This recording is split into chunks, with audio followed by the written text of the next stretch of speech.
From France, we have two activists from a group called L'Étincelle, which is part of the new anti-capitalist party. First, we're going to hear from Nicolas. He's a teacher in a mid-sized city in Normandy, which is in the western part of France. He belongs to a union called the FSU. It's the main national union of education workers. He organized a collective of high school teachers that played a leading role during the strike against pension reform just recently, organizing weekly democratic general meetings. So now I want to open the floor to Nicolas. Thank you very much. Hello, everybody. We hope here in France that you all in the US go well. Thanks for Speak Out Comrades to give us the opportunity to explain what's happening here in Europe. What does France look like after 5 weeks under the COVID-19 lockdown? Soon there will be 20,000 dead, but happily fewer and fewer of sick people admitted in the hospitals. We still face a desperate lack of masks. Even the nurses don't have enough, just like all PPE, in fact, not to mention the other workers. But as the number of available masks is slowly rising, government officials are changing their minds about their importance. In the middle of March, they were repeating that the masks were useless. Now, in their speeches, even the thinnest scarf helps fight COVID-19. And we can bet that within a month, anybody walking in the streets without a mask will be fined. We have a lot of police abuse stories on the internet, and we don't even know about the submerged party of this iceberg. Among the dead, there are a lot of workers on the front line, and not only old ones. Aisha, aged 52, a checkout clerk in a supermarket. Elizabeth, aged 48, mother of 3 children and healthcare worker. As a result, according to a poll issued by the CGT union, 40% of the workers, I quote, have butterflies in the stomach every day when they go to work. 1/3 of the workers also think that their activity is not essential. However, 8.7 million workers applied for unemployment benefits on the 14th of April, and 2 million of them in the last week. That means between the 7th and the 14th of April. And you have to remind that it is out of a total population of 67 million. That number is still growing. The state has decided to provide benefits to a large extent of the workforce in order to avoid real layoffs. But more and more workers fear those real layoffs within the next months, especially in small companies or businesses. In that context, President Macron was supposed to decide last Monday about an extension of the lockdown.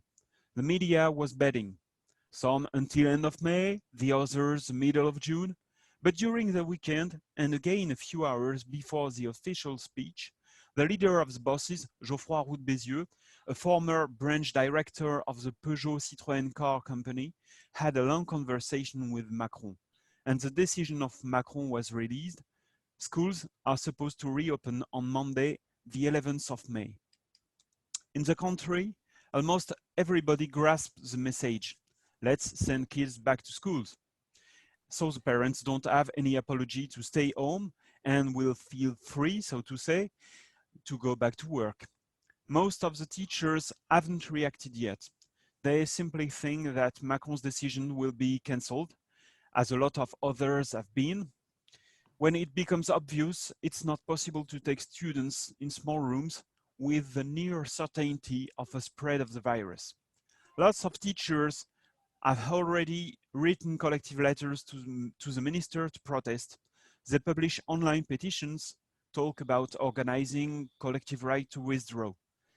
But they also fear to appear as privileged workers, and even for some of them as something like deserters. Happily, a lot of other workers, I can't say how many, I can't say which percentage of them, a lot of other workers protest too. They don't want their kids to risk their lives at schools or a virus that could injure the whole family. Just a few words before I turn it over to Damien.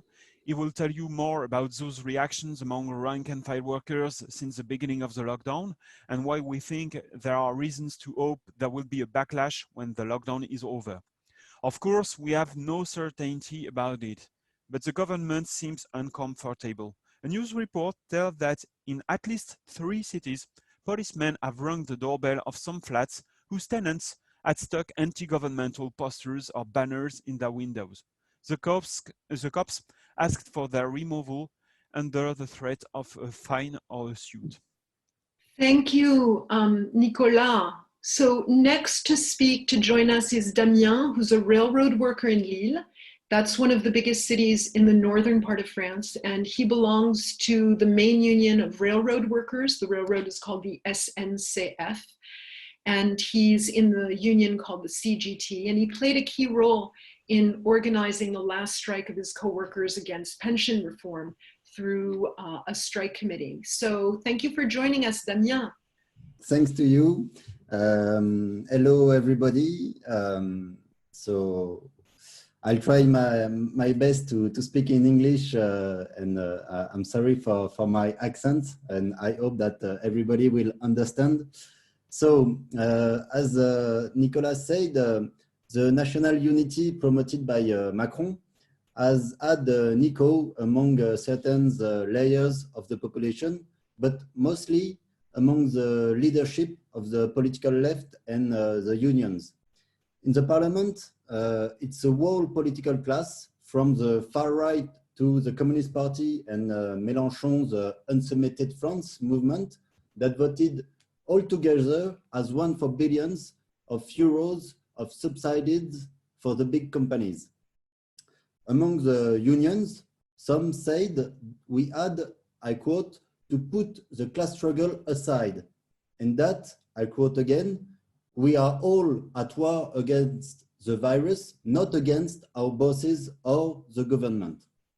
However, many workers didn't fall into this trap. The hatred of Macron and the government is so huge as a consequence of the recent mobilizations against the pension reform that it was inconceivable for them to rally behind Macron.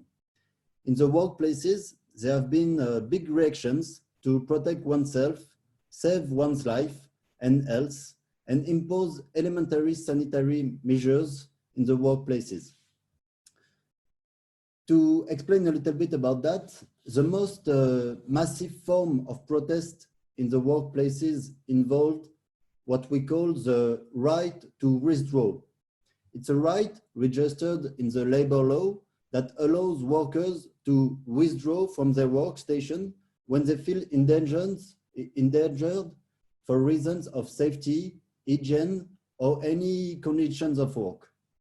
Until now, it was usually an individual act, but during the 2 or 3 first weeks of the crisis, thousands and maybe hundreds of thousands of workers used it collectively. The workplace in which the right to withdraw has been the more massive is La Poste, which is the former state postal service, now a private corporation delivering letters and parcels. I'll give you the example of a reaction that one of our comrades was involved in. As an example, in his sorting office, there are more than 700 workers. When the government, at the beginning of the crisis, decided to shut down every place taking in more than 100 people and began social distancing measures, the bosses in his place did nothing. Business was supposed to run as usual, with workers right next to each other, sorting letters and parcels. Sometimes the packages were useful, and sometimes they were composed of designer clothing catalogs and some commercial leaflet. The reaction of the workers started with a small group beginning to connect with others, and the idea of stopping work completely to protect themselves against the virus start to emerge in their consciousness, as well as just plain opposing the boss made its way into their minds. A real walkout exploded, in fact. Workers visited their colleagues to ask them to stop work, and in the end, the sorting office was completely shut down during the 2 last weeks of March. Workers returned to work after additional efficient sanitary measures were put in place. And this example is representative of many things that happened where it was workers' reactions the fight back, who managed to put the sanitary measures in place and not at all the boss's policy. That mobilization brought in wider layers of workers than those who were involved in the recent strike and demonstration against the pension reform. And through the work stoppage was formally about the right to withdraw, it was experienced as a genuine social mobilization fight. For example, one of the workers involved in this mobilization explained, I quote, "For me, it's my first strike." Just another little example, maybe more recent, at the SNCF, the railroad company where I work, the health emergency law that was passed by the government contains the first attacks on workers. Among other things, it allows employers to force their employees to stay home for up to 10 days. The SNCF has decided to use this provision immediately to impose 5 rest days for all employees to be taken compulsorily in April, whereas they normally would take them at a time of their choosing. These days off are those that employees get as compensation for the work they do, particularly because of night or weekend working hours. Reactions have therefore also been very strong, especially among colleagues who continue working normally and therefore take serious the risks by going to work. In my department, we were able to organize ourselves to react collectively in the form of a petition. Of course, this was not enough to make the bosses back off, but we were able to say clearly we are not responsible for the crisis and that we shouldn't have to pay for it. It's up to those who gather billions of euros in dividends to pay for it. Well, just to say a last word, it's obviously impossible to say what will happen next in the workers' struggles. But in this period, confined or at work, among the workers we find ourselves with, the dominant feeling is not fatalism or passivity. Many are wondering, beginning to react collectively, and so they are becoming politicized. It's obviously the best way to prepare for the future.